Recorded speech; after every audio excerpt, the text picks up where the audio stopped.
Hey guys, not sure if this thing is recording or not. We're testing out a new Mevo device by Livestream, and it's pretty cool. If I can show you some of this, I will.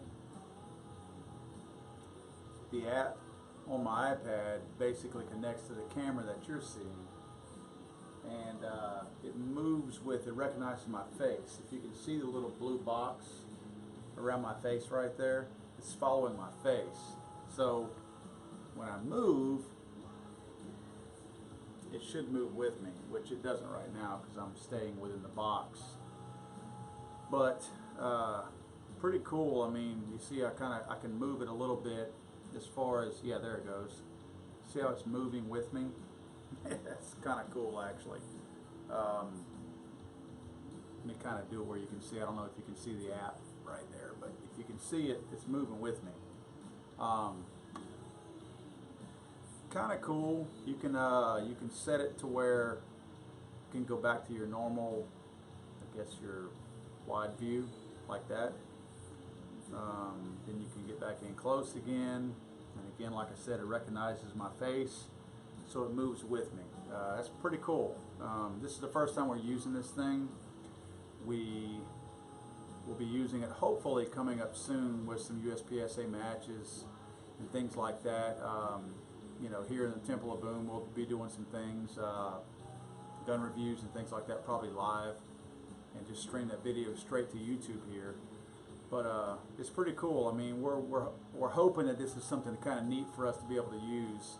That's a little bit more versatile than some of the other live stream devices and, I guess, techniques that have been around a little bit. Livestream's been doing some.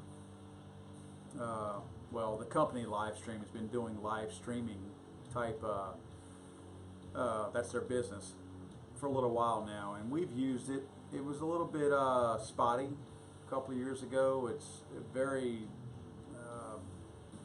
relying on your internet connection, obviously, because video is so taxing on your it uses up so much of your bandwidth.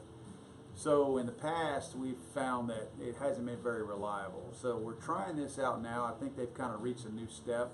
We have one of the old live stream boxes, kind of a little orangish red box that sits on top of a video camera, and it wasn't that great. I mean, it was hard to get it to connect, hard to get it to stay connected, and just a number of things. And this little device here, what we'll do is we'll try to take a picture of this and post it on our Instagram or our Facebook or something like that, where you can see what we're using here.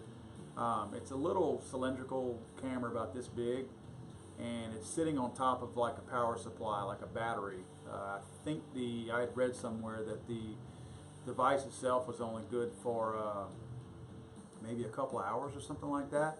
But whenever you mount it onto the battery gives it like 10 hours of run time. So that's kind of cool. You know, it's kind of cool that you're going to get that much run time. As you can see, I just opened it up to the widescreen. But it's neat. I mean, this is something new that we're going to try to use, and hopefully it works out well for us. If you guys like, I'll take you for a tour of the Temple of Boom up here. This is our studio. It's my gun room. We have some pretty cool stuff up here. I'm actually going to hold the, again, if anybody's just joining us, if you look, this is the app that we're looking at. The app, what I'm seeing right here is exactly what you guys are seeing. And it's kind of cool because you can actually tap on my face and zoom in on it. So you notice how it just zoomed in. The upper right hand corner right here shows what you guys are seeing, and then down here shows the entire screen if I wanted to use it. If I want to go back to the full screen, hit that icon right there and it goes back to the full screen. It's kind of cool. I mean, it's neat. So I'm going to hold this with me so I can see. Otherwise I can't see what you're seeing. I can only see it here. So I'm going to carry the camera around the room here and show you guys my gun room. So let me show you real quick.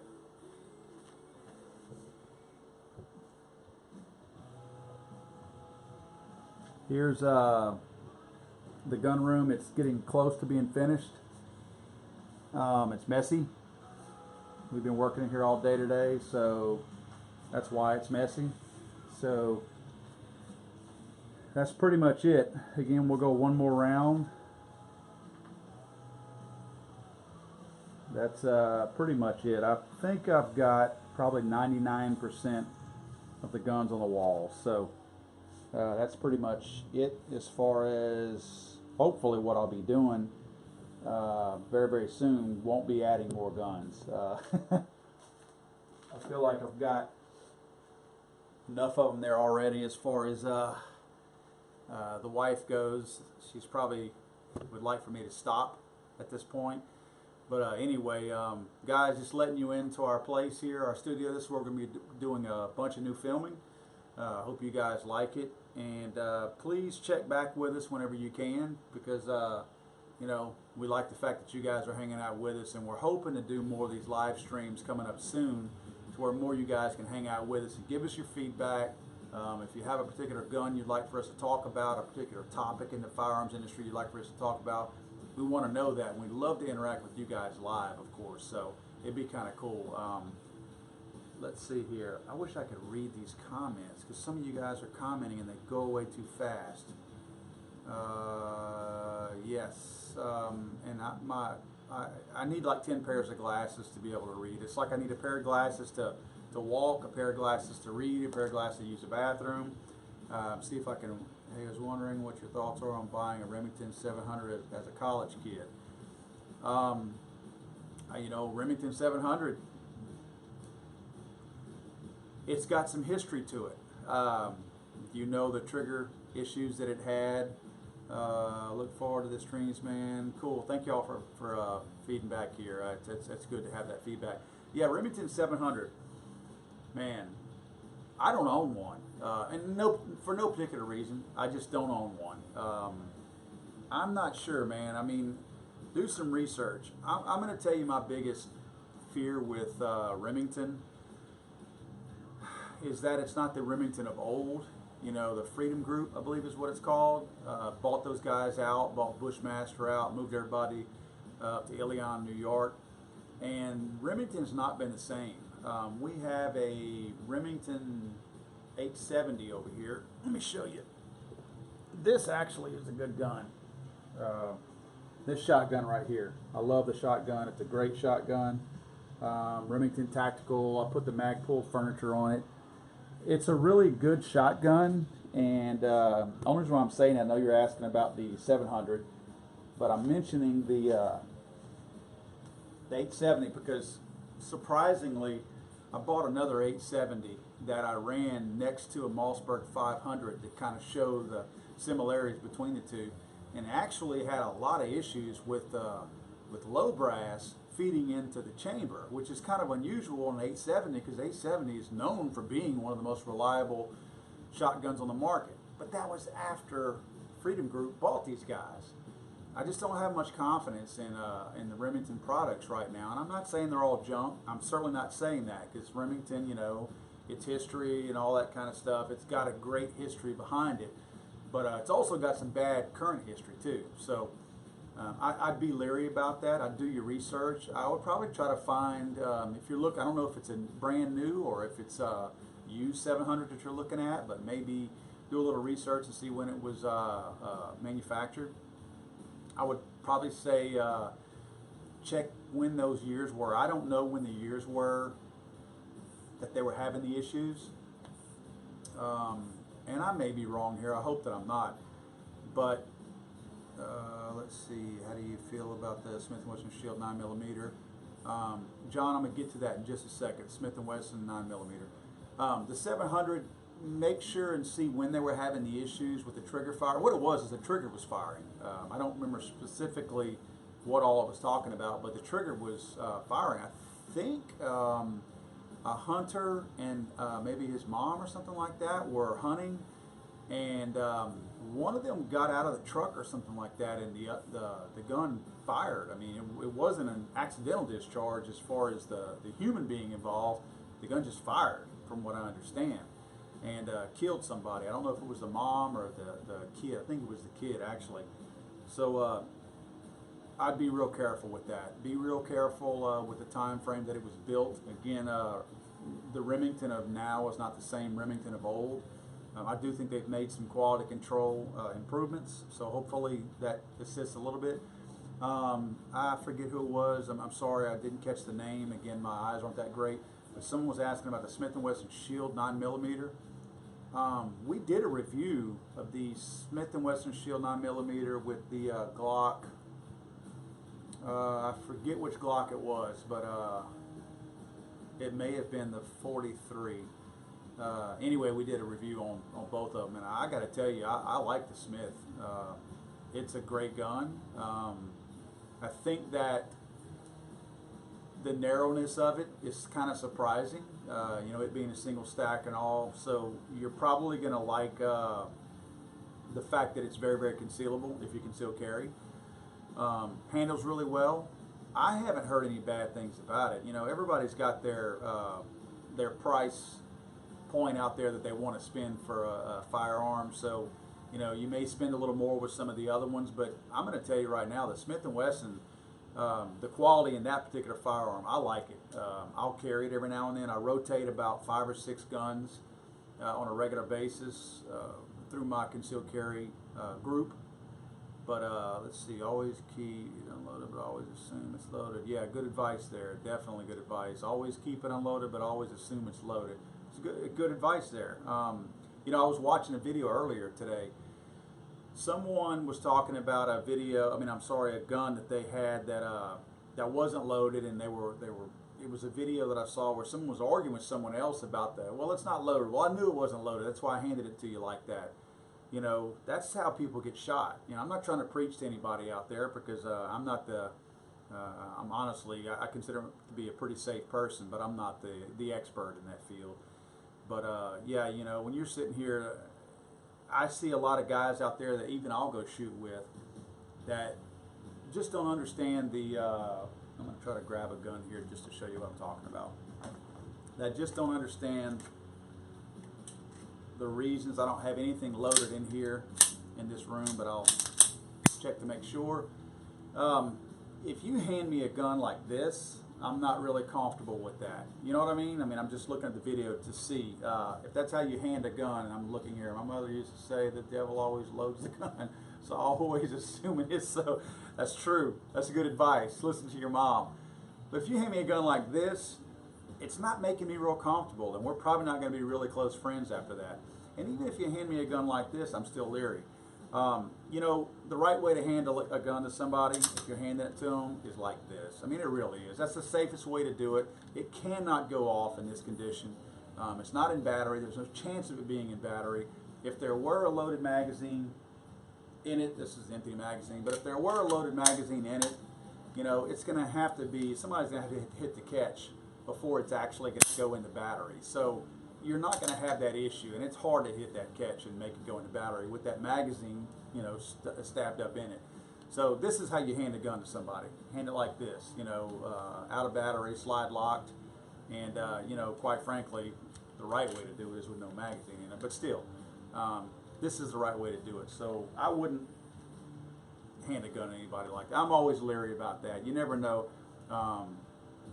I know someone who was in this room who I brought a bunch of guns upstairs, or from downstairs up here, and actually this person had a gun in here that was loaded.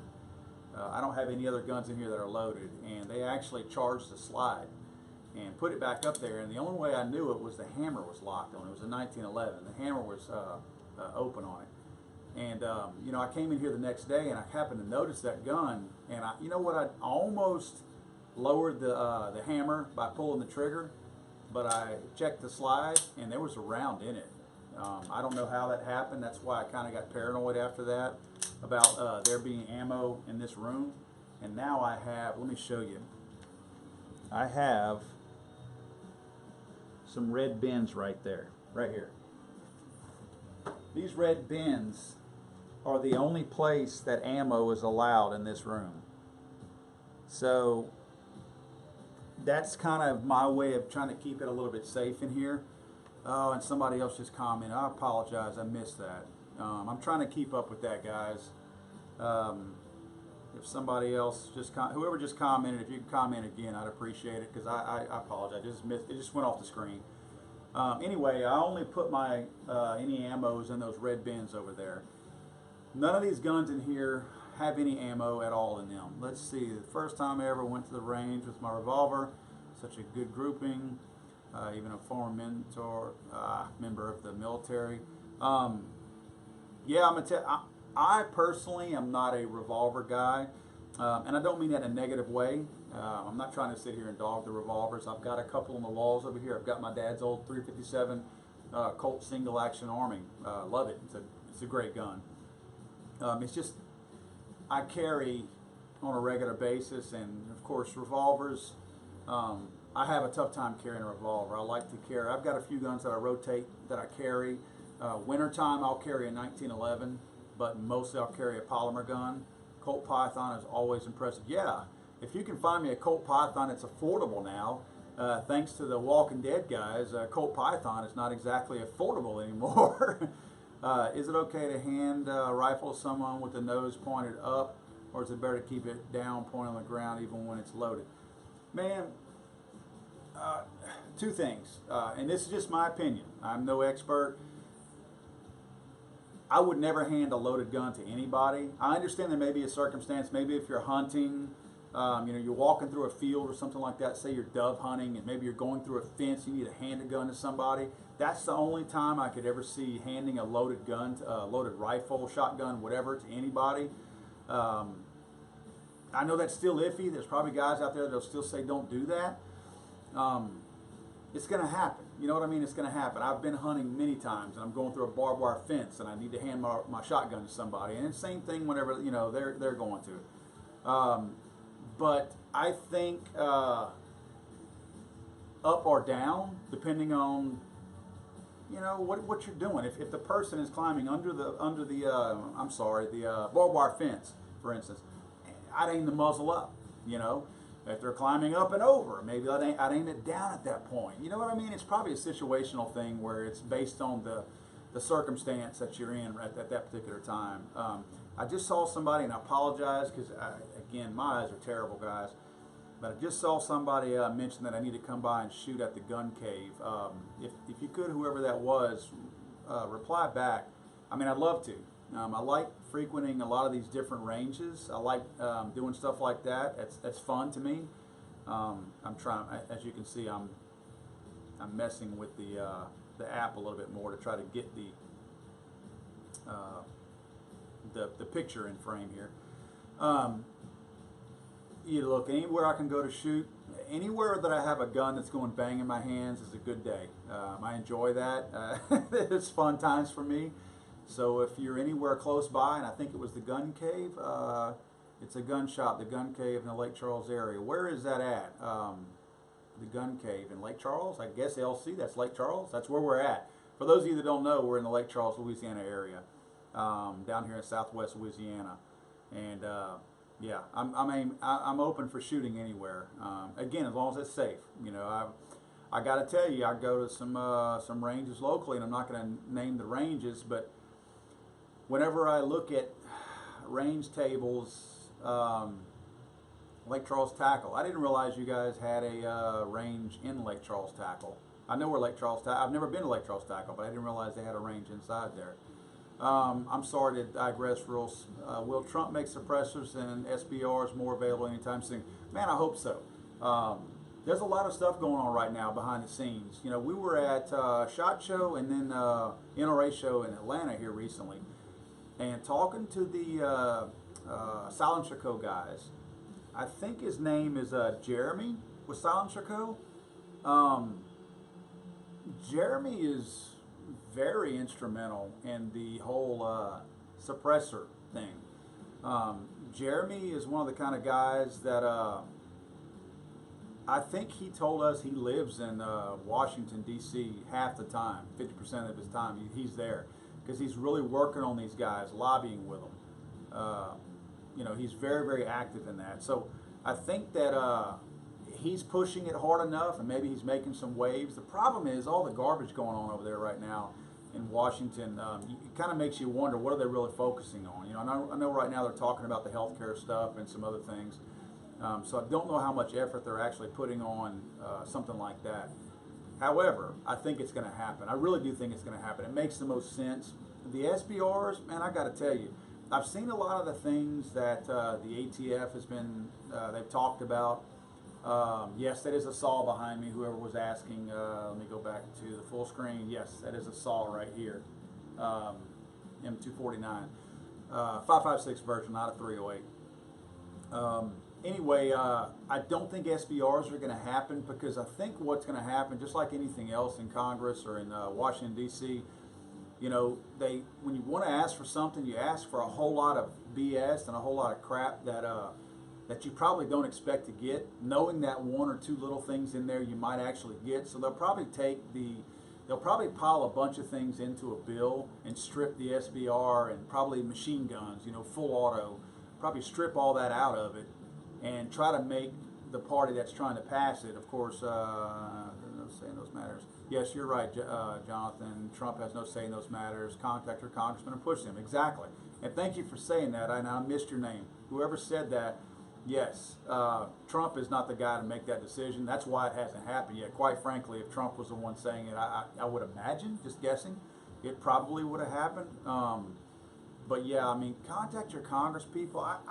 You know, I really worry. I think that there's enough going on out there that probably people are not willing to push something like that through, because they're not hearing enough of their constituents. You know, people like us, the voters, are not talking to our congresspersons and letting them know, hey, this is something we want. You know, if you remember the ATF, what was it, the repeal the NFA or something like that was going on a few months ago. A lot of the YouTube guys and a lot of folks out there on Facebook really got involved in it. And it was kind of interesting, you know, the push that was made at that time. And it seems like it got a lot of head of steam. And it just died out. It's like this is what I think. It seemed like once they got enough votes to make the White House have to listen to them. You know, when you run a petition, I think it's 125,000 signatures that you have to have, and I hope I'm right. You know, I'm not just making that number up. I think I'm right. I think 125,000 signatures is what you have to have, and once that is reached, the White House has to look at whatever your issue is, and they reached that. But it seemed like everything died out once it came back. Let's see, any opinion on 10mm coming back in style? Yeah, I hope it does. Excuse me. I have a couple of 10mm. I have an STI 10mm that I really like. I have a couple of Rock Island Armory 10mm. You talk about a great 10mm. If you want something that's affordable, that's not going to break the bank, you know, a Rock Island 10mm, man. I have. Hold on one second. I'm gonna show you something kind of cool. Hold on one second. This is a 10mm that you want to look at. This is going to be a monstrosity here. So, no negative comments here. This is a 10mm. This is a 6-inch barrel, Rock Island Armory 10mm. We did some shots and we have some videos out there of a 45 that we were making 300 and 400 yard shots with, 200, 300, and 400 yard shots with. Well, we got to thinking, after seeing one of the bullets, I believe it was at a 300 yard mark, excuse me, one of the bullets came down, the arch, or the arc I should say, of the bullet would go like this, and then it dropped real flat, 45. And now keep in mind, this was a plus P round. This was a Golden Saber round by Remington, and it was shot out of a Les Baer, Les Baer 1911 45 caliber. Anyway, the 45 bullet at that range, it goes, or that distance, it goes like this. It's got a nice little upward rising arch, and then it immediately drops off really fast. Well, and we have a video of this on our YouTube channel. It's way back there. If you go look for it, it's way back there. You're going to have to look quite a bit. It's probably 2 years old, 3 years old. But anyway, when it came down, the bullet was tumbling. It lost its, I forget, I don't know what the exact word is, its terminal velocity or whatever. It lost what it needed to continue doing what it needed to do as a bullet. And it's tumbling. and we see where the bullet hit the piece of plywood at 300 yards, and we couldn't find the bullet, and we kind of walked around to the back side of it, and there's the 45 caliber bullet backed into the plywood, like it hit in like this. Now the back side of it did, like the points where the tips of my fingers are. So the thing backed in, so it was clearly tumbling, and again, it went up and then it came down and hit. So anyway, we figured we would introduce a 10 millimeter into the picture because it's a much flatter flying bullet than the 45 ACP is. Haven't done it yet, but we're going to. We used a ballistic app called Ballistic, it might have been called Ballistic app, to be honest with you.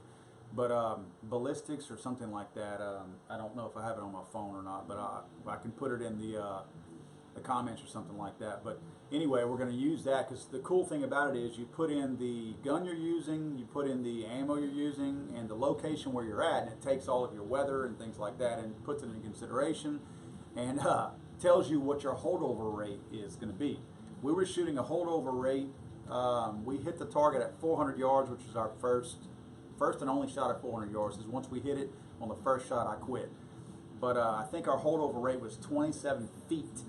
Our holdover rate was. At 200 yards, it was like 6 feet. At 300 yards, it was, if I'm right here, 15 or 16 feet.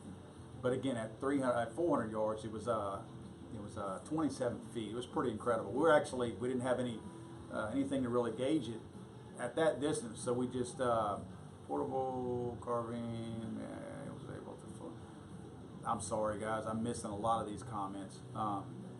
Anyway, the 400-yard shot was actually pretty cool. It was fun. But anyway, we hope to be doing that with the 10 millimeter. Hey from Tennessee. Hey from Louisiana. Glad you're joining us.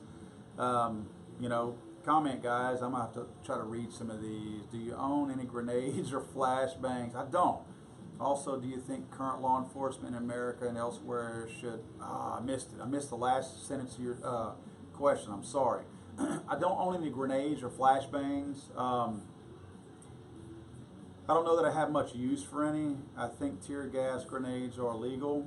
I didn't realize that. If they are, I didn't realize that they were, to be honest with you. Interesting. Hey from California. California! You know, I'm going to tell you something about California. California gets a bad rap. They do. And look, for a lot of reasons, you guys deserve it. But California, for anybody outside of California, would blow your mind to realize how many gun owners are in California, how many guns are sold in California, and how many pro-gun people there are in California. It's amazing. It blows my mind. I talked to a business owner that said, well, California is the biggest, at least it was going into last year, the biggest gun buying state in the whole country. I mean, that's in front of Texas and Louisiana and a lot of the country, the states down south. That blew my mind. If they voted, they could change the way things are. You're right. If they voted, because they have such a heavy population over there. If they voted, now granted, there's a lot of fruits over there and nuts over there that are. They say California's the land of the fruits and nuts, but you know, they definitely have some people over there that outnumber the pro-gun folks. But at the same time, I don't think the pro-gun folks are getting out and mobilizing like they probably could or should. You do see that in some of the outlying areas that are outside of those, you know, big areas like San Francisco and San Diego and Los Angeles. But yeah, I think there's a ton of pro-gun people over there. You know, the numbers show it. California, again, we pick on California all the time because of all the crazy things that we hear in regards to guns. But surprisingly, they actually have a ton of guns and a lot of good gun people over there. I'm not going to repeat what the guy on here keeps saying. You guys can probably see it if you're on YouTube. About the government. Educate yourself. You have been misled, apparently. Oh, he's talking to Logan. I don't know who Logan is. I'm not sure what that conversation was part of. Anyway, yeah, guys, if you got any guns you want us to review, let us know. We're happy to talk to you guys about that. You know, if there's something that you feel like would be something good if we did, I think it would be cool for us to include some other guns that maybe, you know, we're fans of a certain type of gun, and that's one of the things that we might get kind of backed into. Can't have vertical grip, flash hive, or sliding stock on your rifle. Is that in California? I'm assuming you're talking about California, maybe. PS90. PS90. You know what? That's one of the only guns that I don't have. I shouldn't say that. That's not one of the only guns I don't have. It's one of the only types of guns that's kind of unique that I haven't gotten. You know, it's such a different type of gun, the way that magazine sits on top of it. I'm intrigued by it, but man, every time I look at it, it's just such a goofy looking gun. I mean, I've got a Tavor in here that, yeah, I've got a IWI Tavor over here. And I love the Tavor. I love the way it feels. It's still hard to get used to a little bit. But that PS90, it's a different one. Chris Vector, somebody mentioned Chris Vector. We've got a Chris Vector over here too. The one I have is a 45. The 9mm came out after I bought the 45. I've heard the 9mm is a blast to shoot. I haven't shot it yet, but I can tell you the 45 is a lot of fun. The 45, well, any of them, the action on the thing, the way the recoil comes, you know, if you take one apart, you'll know what I'm talking about.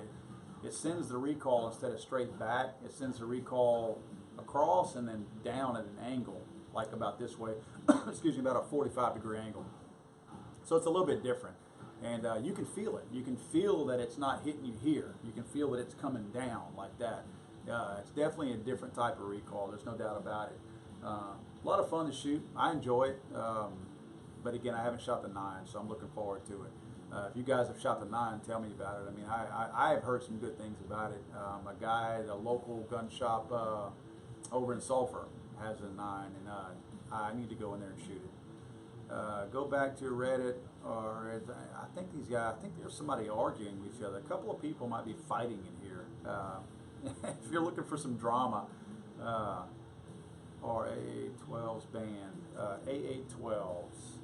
I'm assuming you might be talking about I forget who the manufacturer is, but you might be talking about the the double barrel 12 gauge shotgun. There's an aftermarket grit rail for the PS90 that covers part of the barrel and gives it a very comfortable feel to it. I didn't know that. Good to know. Very good to know. Automatic shotgun. Okay. Who's the manufacturer for that automatic shotgun? I'm just curious if that's the same one I'm thinking of. Oh, automatic shotgun. So it's definitely not that, because the one I'm thinking of, the double barrel, is a pump.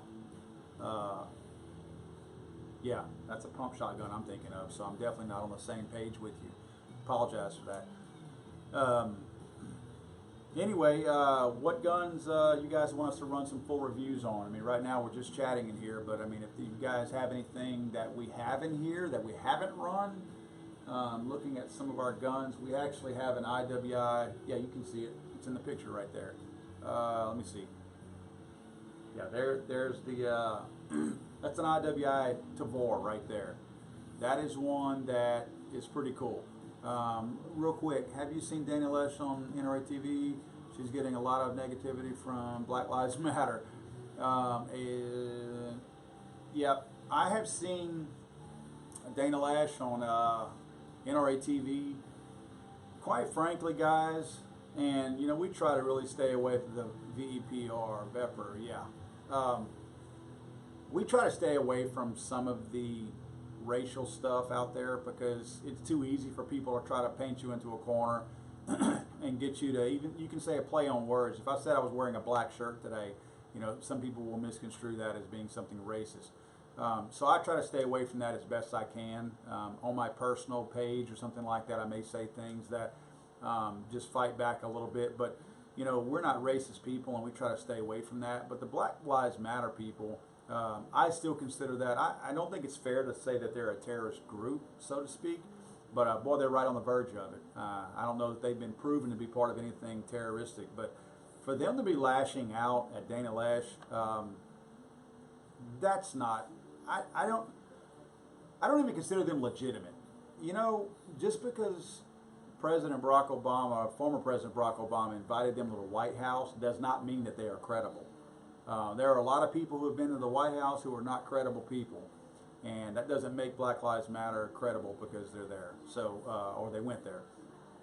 So I don't give them any, you know, any credit for lashing out at Dana Loesch. But Dana she knows her stuff. You know, she's good. She's hardline. She can take care of herself, I guess is my point. Somebody said, what's your recommendation on our first shotgun? Man, back in the day, before the Freedom Group, again, I would tell you to go get you a Remington 870. I mean, I really would. For the record, we don't get paid, or we don't have any sponsors of any groups that make shotguns, I don't think. But I will tell you that there's some good shotguns on the market out there.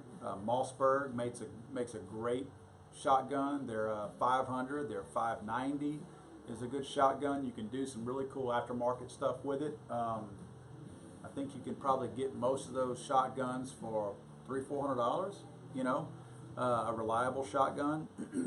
And again, not to beat up on Remington, the 870 is a tried and true shotgun. I mean, there are so many police officers out there now that probably still have an old 15, 20-year-old 870 just thrown in the back of the trunk of their car that is still going to operate just fine.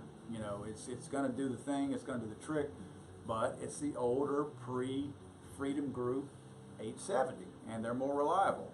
I picked a Remington 870. It's not failed me yet.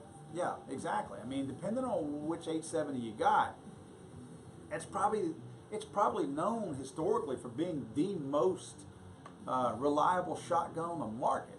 You know, it's a pump shotgun.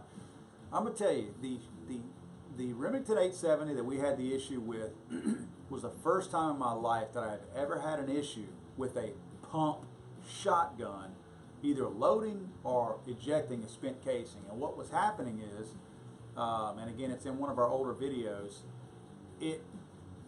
I believe it was, it was low brass, and it was holding it in the chamber. And I got some, I want to say it was 200 or 220 grit sandpaper, and I just got the sandpaper inside the chamber, and I sanded it with my finger a little bit and kind of got it smoothed out. And it worked okay after that, but it still seemed to kind of hesitate pulling it out. In fact, it was to a point where the extractor ripped a hole in the rim of the shotgun shell trying to pull it out of the chamber because it was stuck in there so bad. So that was, I mean, again, seeing a pump shotgun that's having an issue like that, very unusual, very unusual. I think even cheap shotguns can pull out a spent casing and toss it. So just very unusual to see that. I thought Segas were banned from import. Segas aren't banned from import. It's actually pretty interesting how this everything from the Kalashnikov to the Sega shotgun and all that, how they come into the country. They're brought in and they have to change, and I know somebody will correct me, but I think they have to change 5 things. Let me just talk on the AK-47 right now to make sure I don't screw up, because I'm not sure if it applies to the shotgun as well. But an AK-47, when it comes into the country from Russia, a Kalashnikov, it doesn't look like the Kalashnikov that you buy from the store. It's got a regular sporting stock on it and a number of other things, and the American distributor who brings it into the country, who imports it, has to change 5 things on it. I know that sounds silly, but the American company has to change 5 things in order for it to be able to be legally resold in the United States. So it's really stupid the way they have to do it, because it's the same gun, just changing a couple things on it. But if you saw one the way it comes into the country, you wouldn't recognize it. It's got this crazy looking stock on it and all that. I think the Sega shotgun, the same things apply to that. So I would check into that to see. But I don't think Segas in general. I mean, a Kalashnikov I have over here, one of the Kalashnikovs, I think both of them, they have Sega written on the side of the shotgun. So the side of the rifle. So they could still be brought in here. Also, they are like $1,200. I'm assuming you're talking about the Sega. Yeah, they are. They can be a little pricey. But I don't have one. I don't have a Sega shotgun. I kind of always wanted one, just never bought one. seen them at gun shows and things like that. I just never took the time to get one. Second receivers can still be imported, then changed. Exactly. So apparently you're talking about the shotguns too.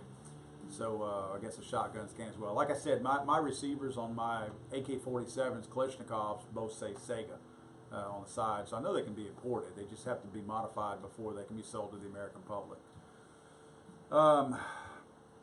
Guys, I think we're testing a bunch of modules on this Mevo device that we're using right now.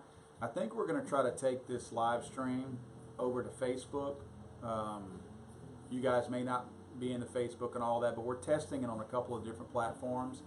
And I think I'm going to run this over to our Facebook page. And this is not an effort to try to get you guys to like our Facebook page. We're trying to test a couple of modules. And the only two that we're going to use are going to be YouTube and Facebook. So I think I'm going to end this stream. There's been 20 or so of you guys hanging out on here most of the time, and I appreciate that. Hopefully we will do more of the live streaming coming up soon. Real quick before we wrap up, is the stream okay? Do you guys find it glitchy? Do you see anything on here that is the audio okay? And I have my hand on the side over here, so it's possible that I can't hear the audio or whatever. But anyway, is there anything that you see that we probably should do? If I do the zooming like that, does that work? Does it look okay online? I mean, can you make it out okay? I'm not sure if it's okay and it works for you guys, but we really want to refine this and make it a good product for you all. We enjoy interacting with our friends out there like you guys. So a good quality. Thank you. I appreciate that. And I apologize for not seeing you guys' names. The system works great. Thank you all for the feedback. I appreciate that. Hopefully I'll wear some different glasses next time so I can read better. I don't even know what these glasses are for. They make me see something better, but I can't hardly read. It's like the name of, I can read your comments, works great. I can read your comments, but I can't, it's in black, your comments are, but it's like the name is grayed out right above you guys, and I cannot read the names. So I do apologize for that, because I'd love to be able to read you guys' names. Thank you guys for hanging out with us. We're going to run over to, I'm going to kill this stream, and then we're going to run over to Facebook real quick and pretty much do the same thing. Just test that over there. So if you guys get a chance to, maybe go over to Legally Armed America's Facebook page. Again, it's just type in Legally Armed America in Facebook. Go check it out, and I will catch you guys over there. Probably about 2 or 3 minutes. It'll take me, to reconfigure this and get it over there. But again, thank you guys for hanging out with us. Real quick, the only problem with the Zoom is it moves and is shaky with your head movement. Okay, good to know. Good to know. Maybe if we pan back a little bit, that might make a little bit. In other words, don't get so tight in there because it's trying to follow my face. But we'll catch you guys on Facebook. Hope to see you guys over there. Legally Armed America on Facebook. Again, we are live right now as you're seeing this, so we will catch you over on Facebook very shortly. Thank you guys. Appreciate you guys hanging out with us.